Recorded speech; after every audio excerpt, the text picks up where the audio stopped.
Hey everyone, welcome back to Connecting Women in Insurance with me, your host Julie. This podcast focuses on extraordinary women throughout the insurance industry and the journeys they have taken throughout their career. If you haven't already, please like and subscribe on your favorite podcast platform. So without further ado, let's jump right in. Today I have with me Miss Mary Jorgensen. She is a nurse consultant with Remkes. Thank you for joining me today. Thanks for having So tell me me. a little bit about you and what you do with Remkes right now. Sure. So, I am a registered Mhm. nurse. I work with Rimkus as a nurse consultant. I've been with Rimkus since 2022. Okay. I primarily work from home, and that's great because I've been raising four boys over the last 23 Oh, wow. years. You've been busy. I have, yes, my oldest just graduated from college and has just joined the Tallahassee Fire Department as a firefighter, Oh, so happy. congratulations. Thank you. One down, three to go. My other kid's going to graduate in December and he wants to go to law school, although people are trying to talk him out of it. And then his twin works for a flood insurance company, actually. Twins. Uh huh. And then my youngest is starting a senior year in high school. So being home and working as a consultant is, really works out well. I also have a dog who's 2 years old and likes to have me home as well. Yes. Okay. So I'm always working as a consultant. I'm never really off, but I'm able to sort of balance, what my family needs plus That's nice. doing things that I want to do as well. That So is really yes. nice. Well, so you started off with nursing. Tell me what made you decide on the insurance industry? How did you get from nursing? How did you start off there and get to here? It was quite a journey. I started off clinically working in the intensive care unit as a young nurse, 19 years Oh, old. wow, that is young. Yes, I wasn't old enough to drink a beer, but I could push morphine, you know. That Yeah, was that doesn't make a yeah, lot of sense, but go ahead. those were fun Yes. times.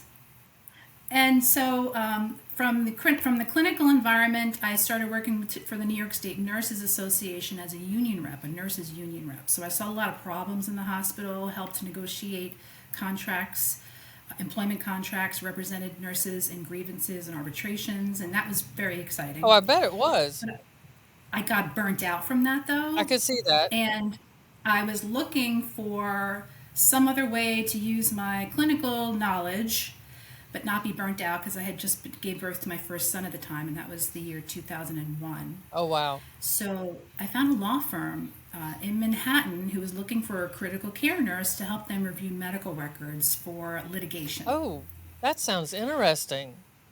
It was fantastic. So I thought, well, that's all the job requirement was. Are you a critical care nurse that can review medical records? Absolutely. So I interviewed and they hired me. And my only stipulation was because the firm was in Manhattan and I lived in the suburbs of New York City, like outside New York City, Right? and I had a young son at the time. I said I need to leave the office by 3 p.m. and they were fine with that. So I was commuting back and forth to this law firm job and I loved it. But this is the seed that planted my passion for what I'm doing today because as part of that team, I was reviewing records for diet drug litigations. I was working for the firm who was representing the pharmaceutical company that distributed these diet drugs that allegedly caused valvular heart disease and pulmonary hypertension. Okay. And so there were hundreds of thousands of lawsuits filed against this Right? company because of these allegations.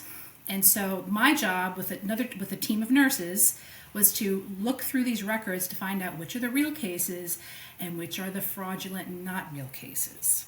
That would And be so I fascinating. became really interested in and blown away at how many lawyers and adjuster, like how many people are looking to cash in whatever it takes Right.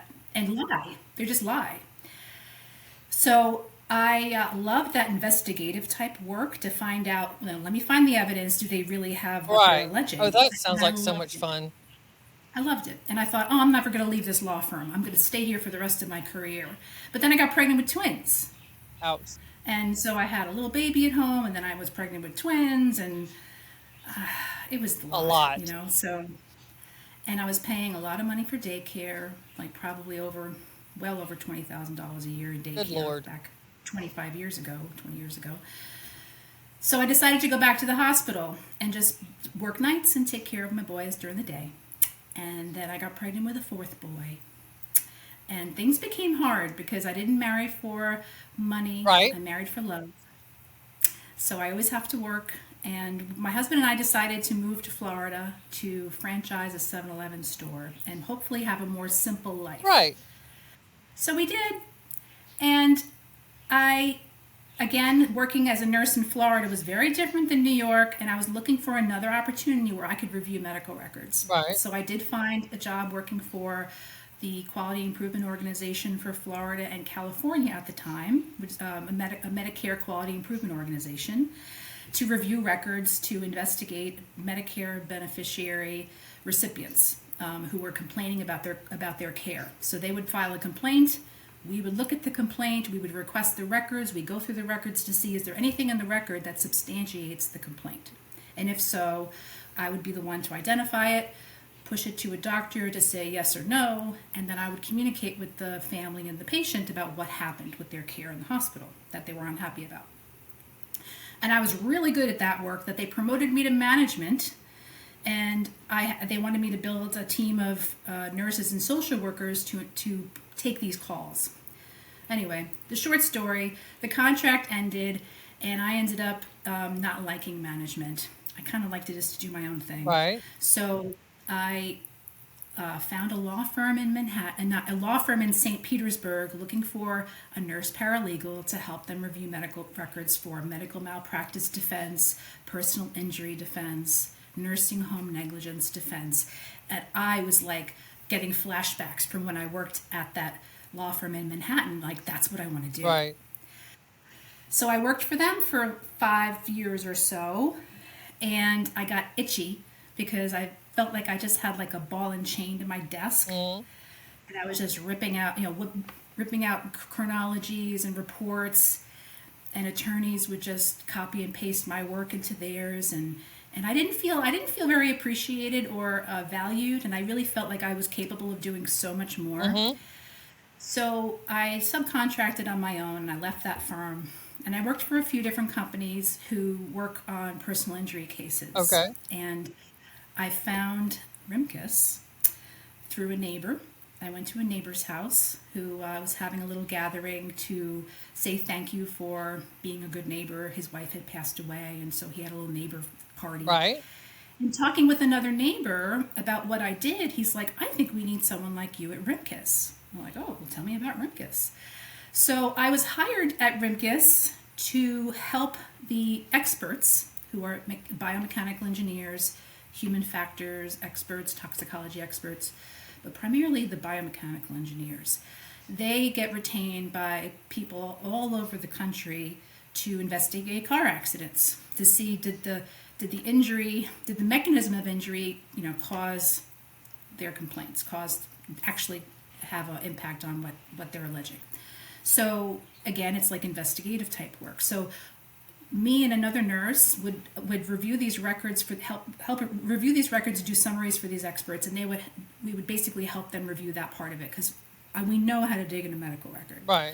And reviewing these cases for these experts, I want to say like 95% of the cases that I was looking at were I mean, in my opinion, not viable. Like they didn't have merit. And I'm thinking to myself, how does a car accident go from it doesn't look like there's any injuries to, oh, I have a herniation. Oh, now I have a traumatic brain injury. Oh, now I need $2 million. Right. And like, how does this claim evolve Mm-hmm. when from my perspective, there is no claim? Mm-hmm. How did this claim get to this expert where they're going to spend thousands of dollars to investigate when I don't think we have any substance here?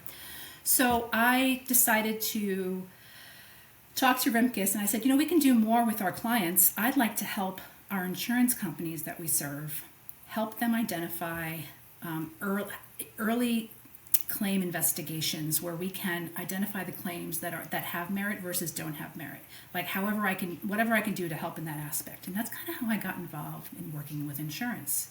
Is I started going to these conferences with insurance adjusters and the realm of all y'all, listening to what your needs are, listening to what your struggles are when you review claims and when you're doing it related to personal injury, related to premises liability, slip and falls, and so forth. Because I've worked with these experts on so many different cases, like accidents, whether it be trucking accidents, car accidents, falls, anything that results in personal injury, I kind of know what they're looking for. I kind of know where to find the evidence. So I get hired now by insurance companies to do an analysis of their demand packages and also of their bills to tell them immediately, yes, this case has merit, or no, it doesn't, and this is why. And if a case does go to litigation, my report has everything they need to mitigate, negotiate a settlement, that kind of thing, with the facts. Mm-hmm. So that's kind of where I'm at right now, and I'm excited because there seems to be a need in preventing these nuclear verdicts, especially with these insurance companies who are just constantly bombarded with very minuscule claims that turn out to be bigger claims, and it's costing them a lot of money. So I've been very helpful to help our insurance agents with that, for sure. Okay, so because I am extremely fascinated, like I'm trying not to sit here with my mouth open, but I know I talk too much. No. I would love for you to, if you can, just kind of off the top of your head, give me an example. So say someone is in a car accident and it's just, I don't even know what to say. Want me to share my pattern of collusion? Let me share what I see? Take me down the road of this is what it would be for to be legitimate, and what we would look for, because I don't even know I can't even think of an injury all of a sudden. But yeah, no. So this is the typical pattern of what I see. And again, every claim I get, I have to look at I try to remove my bias. Right. Even though 95% of the cases I look at, I think I know where it's going to go, I have to put that aside. This is, right, and start fresh, because every claim is different. Absolutely, 100%. So I keep that in mind. Mm-hmm. But then as I go through the record, the patterns that I'll see is someone will have a car accident. It's a low speed accident. Okay. It might be a side swipe or a rear end impact at a red light. Low speed, so when you look at the pictures of the vehicles, there's a dent, there's a scratch. Right. Maybe there's 4 people in that car who are all claiming, oh, my neck, oh, my back. So I'll look at the record. Did EMS respond? Did police respond? If they did, and they got assessed, and they were taken to the hospital, okay, what does the EMS say? A lot of times, EMS is not called. Police isn't even called. It's such a minor accident, they don't even have a police report. And then maybe 2 weeks down the line, all of a sudden, you get a chiropractor report saying, my client was in a car accident 2 weeks ago, and he thought his neck pain was going to go away, but it didn't. So now we're going to evaluate him. And you look to see on the paperwork, this person retained an attorney, and the attorney referred him to this chiropractor. So they go to the chiropractor, and the patient will write down, oh, I have neck pain, had my car accident 2 weeks ago. Then the chiropractor will do an evaluation and say, oh, you have neck pain. Do you have tingling in your hands and arms and feet? Do you have low back pain? Does it travel? So when a chiropractor evaluates, in their exam notes, they'll put a whole bunch of other symptoms that the person didn't initially complain about, just so that they have an excuse to now do imaging. See CAT scans or MRIs of the neck and of the spine. And when you do the imaging, now because they have these symptoms that warrants the imaging, right. And a lot of times I'll see, before they order the MRIs, do I have the approval of the attorney before I order this MRI? And so it's sort of like attorney driven care instead of doctor driven care. Okay. That makes And sense. so they'll go to these, they'll go get their MRIs, and the MRIs might show degenerative disc disease, a Okay. herniation. And if that person has never had a scan before in the past, the doctor will look at that and say, must be from the car accident. And all of a sudden now, but the doctor will tell the patient, you have a herniation from this car accident, and so you need to go to a pain management specialist. So they'll go to chiropractic treatments, twice a week, and now they're going to go to a pain management doctor who's going to tell them, you need spinal injections. And so then they'll overcharge and administer spinal injections because of these herniations. And then a couple of months down the line, they'll refer them to a surgeon. And the surgeon will see them, and the surgeon just does surgery, let's be honest. The surgeon will say, oh, you've exhausted all your conservative treatment for this herniation. We need to do surgery. And then they'll go and get fusion surgery. Meanwhile, I have to look at this. Did this herniation happen before the accident? Because you've never had a scan before. How do we know that it happened? So that's where my biomechanical engineers come in to see, does the force act? What kind of forces are needed to create a herniation? Right. And the side swipes and low speed rear end accidents don't do it. But it's what a jury believes. So if Right. a plaintiff has a good case and they're going to push forward, it's one doctor against another. But what I'm seeing is there's a vendor collusion going on with an attorney, a plaintiff's attorney, who has an agreement, probably unwritten, with a chiropractor and a pain management doctor and a physical therapy group and an imaging center and a surgeon, and they're all working together to control the narrative that this person was injured and deserves a big settlement or a jury trial. Okay. Even though, in my opinion, Right. they're not really injured. Right. They just have muscle strains and pains that will go away with rest and ice. So, and I don't want to get too off track, but I really am into this. But there probably are cases though that you come across even with low impact where maybe a week or so later, someone maybe minor whiplash or they had a little something that they didn't have before. More than likely, even if they didn't call EMS and all, would they just like go see their doctor? That's the pattern you see. They just go see their doctor and talk to them, and then they contact. They kind of go that way. They don't really necessarily go grab an attorney right away. Is that like if they're truly injured, do they generally just go see their doctor? No, surprisingly. Oh, A lot of times I'll see is they don't go to their doctor. They drive down the highway and they call the billboard that says, call me. ah, but I mean, for those that are legitimately injured. Yes, the legitimate ones will have like EMS will respond, or even if they don't, like even if 2 weeks later, like they'll go get checked. But see, if you have a serious injury, say from like a herniation, for the Mhm. most, it's an acute event. You're gonna want to you're gonna feel something immediately. It won't be 2 weeks Right, later. If you're having aches and pains 2 weeks later, that could happen. But it's a muscle strain and pain. got it. Physical therapy, um, you know, Motrin, ice, rest, that's enough. That will heal. Or even without those treatments, it'll heal over Right, time. You don't need chiropractic adjustments. You don't need spinal injections. They're true. way overused and abused, which raises the medical costs to hopefully balloon out these settlement payments. Yeah. Okay. That is so fascinating. I think I would just get way too caught up in my work if I did what you did. Like it would be hard to walk away from it because it's like reading a really good mystery.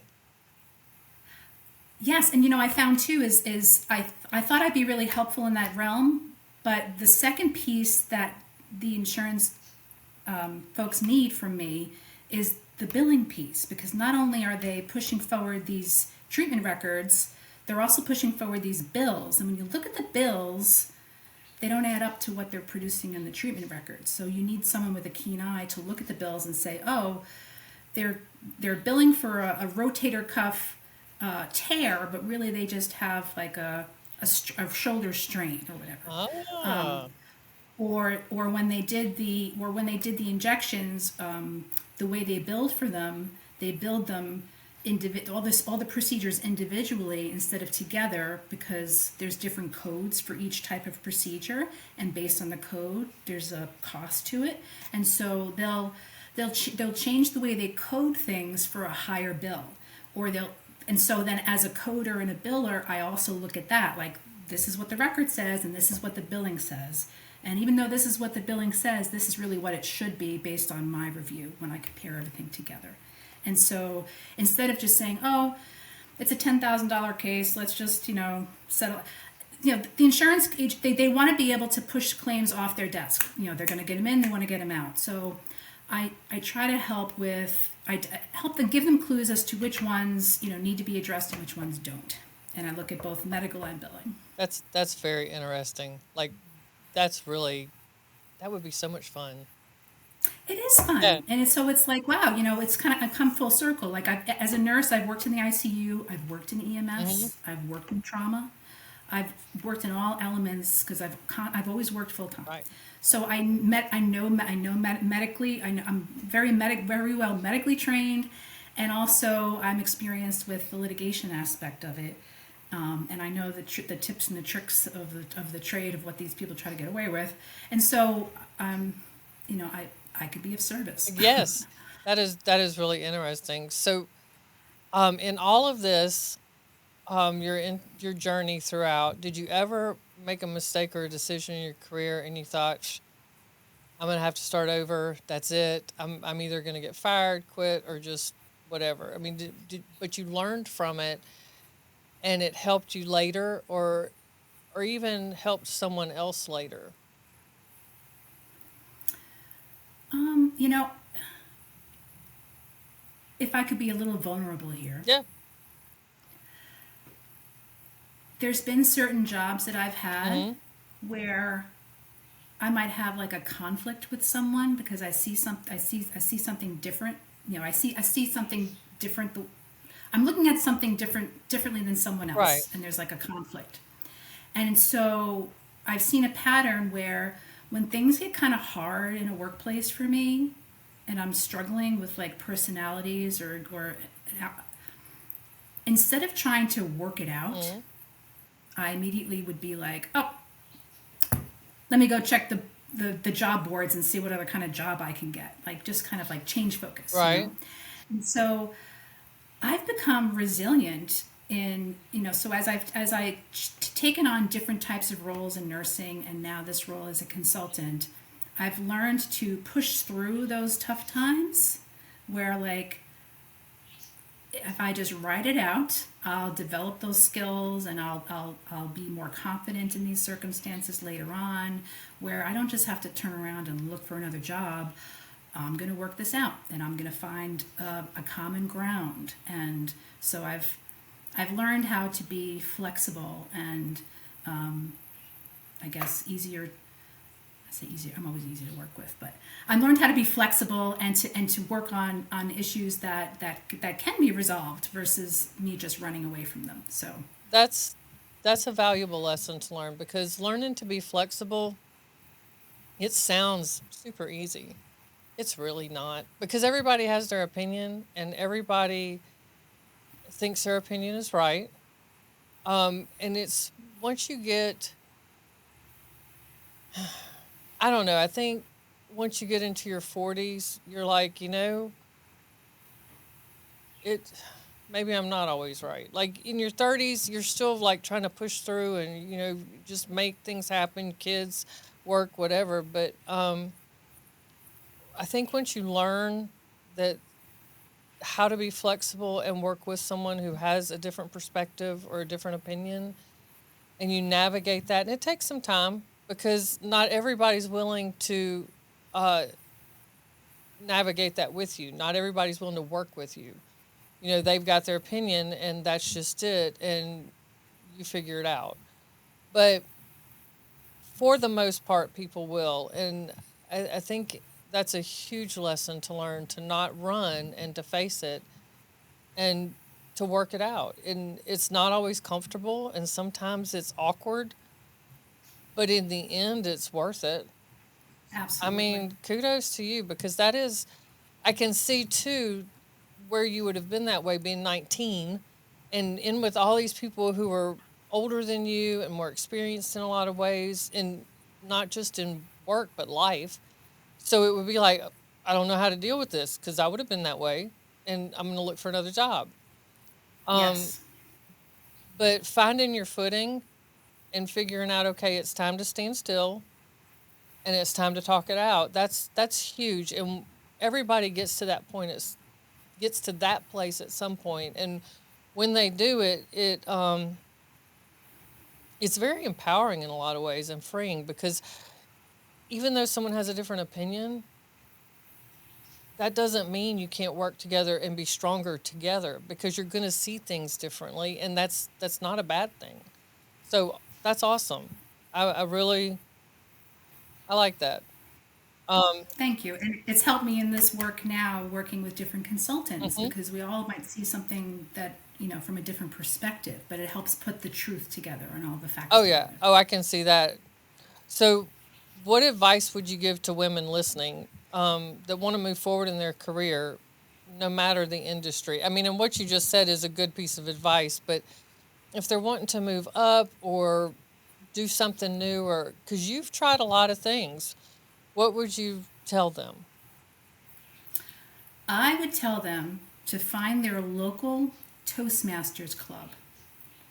Toastmasters International is has been around for a A long long time, time. well over 100 years. You're familiar with I Toastmasters? am. I've not gone to one. The one locally, I can't make the meetings. Like it's at an awkward time. But Yes. everybody who talks about it raves about it. Let me say, when I started working with the biomechanical engineers, every week we have a call Mhm. where everyone gets on the call and talks about, like, maybe we review a paper or talk about a case. So we kind of, everyone's on the same page and we learn together. One of the experts has suggested to the group that everyone join Toastmasters because it will improve the way you communicate. It'll improve the way others perceive you. So, like, for instance, a lot of these experts are testify and a jury is listening to them. So if they're not speaking clearly, if they speak with an accent and their English isn't very good, the jury's going to side with the person they feel has the most credibility and the one they connect with. So if you can improve upon the way you present yourself to other people, Mhm. that helps. So, on my own, knowing that I probably had to do speaking engagements and education Mhm.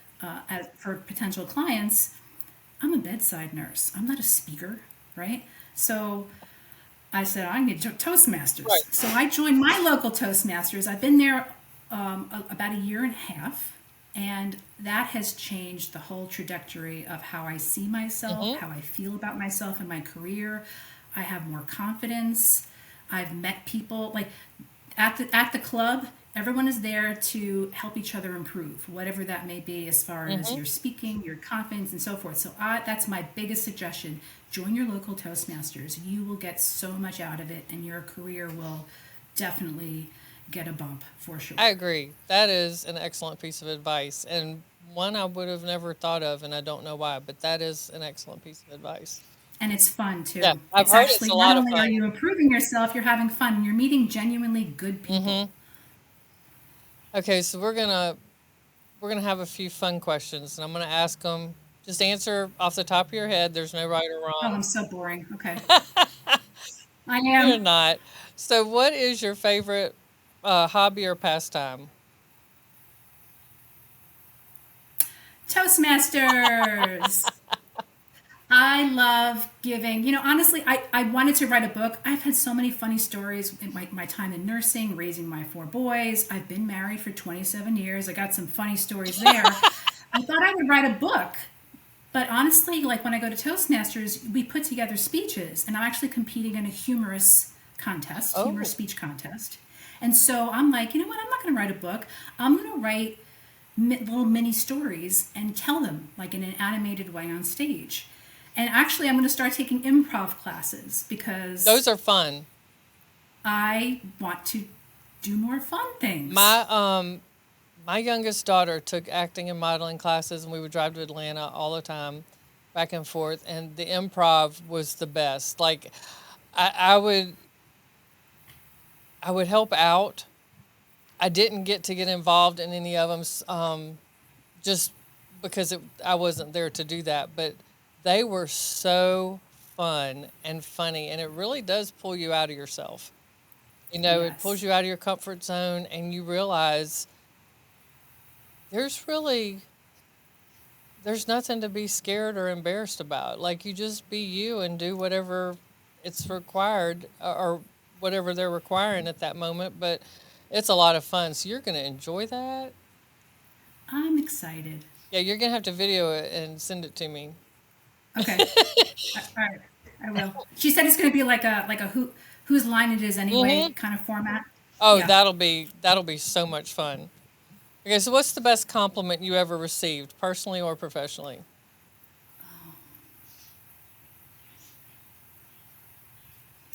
It would have to be from my husband telling me that I'm a great mother and a great wife.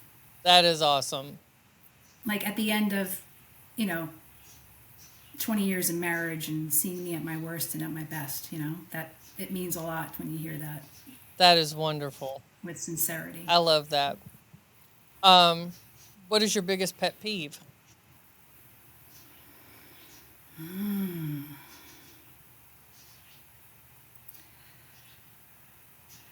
Being late for something because my husband wasn't born with an internal clock and neither were our four boys. So I feel like I have to be on top of everyone to make sure that they get out of the house on time. And so it drives me crazy when if you're supposed to be somewhere at 9 o'clock and you don't start getting ready until 9 o'clock, that's wrong.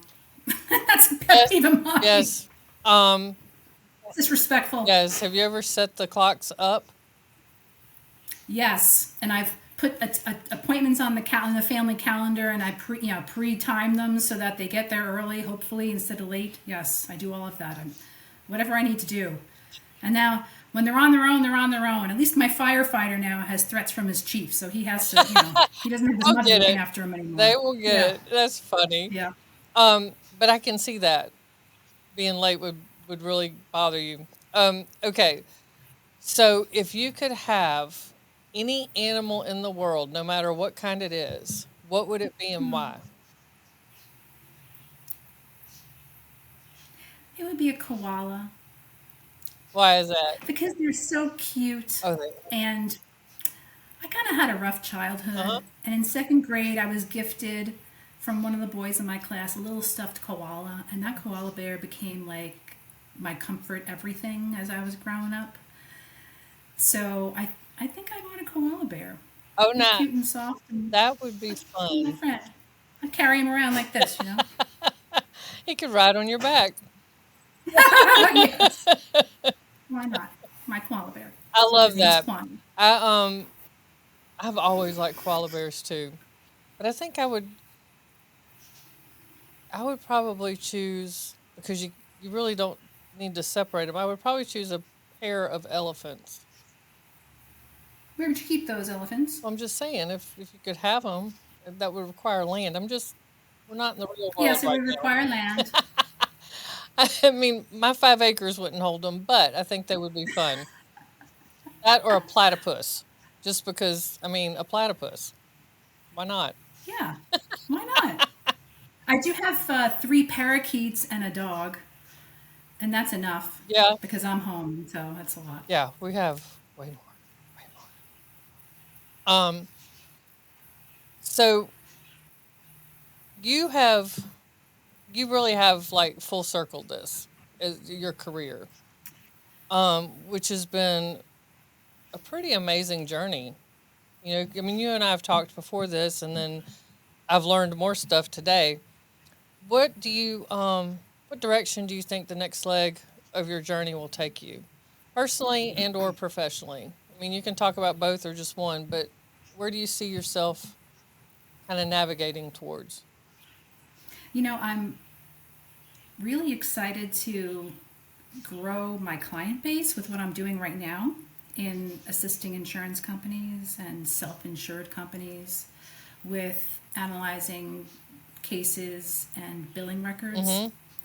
So I'm hoping that I get busier so that I can add more nurses like myself to our team, and then we can have a team of nurses that are helping That would and be nice. assisting. That's my professional goal because I see the value in what we're providing, and I've already had some clients say, "Oh, I could sign a contract with you, but it's only me. Like I need to be a bigger entity. I Right. can't do it all." So ultimately, professionally, I'd like to do that.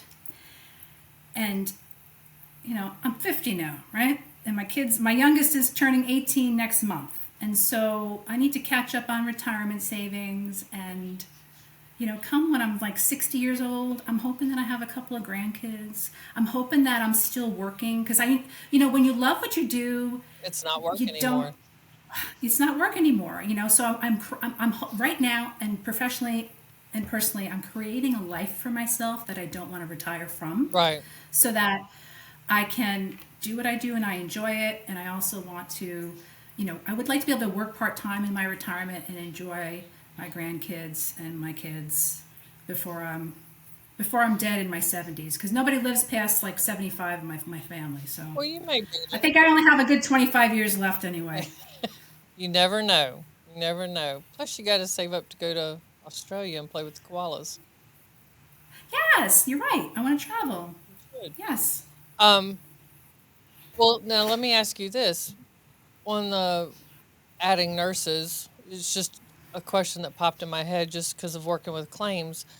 Um, would you would you want them? Obviously, they can work remote, but like, is there a specific state or whatever that requires the nurse be licensed in that state in order to give any kind of formal recommendation or do what you do, or is that not a requirement?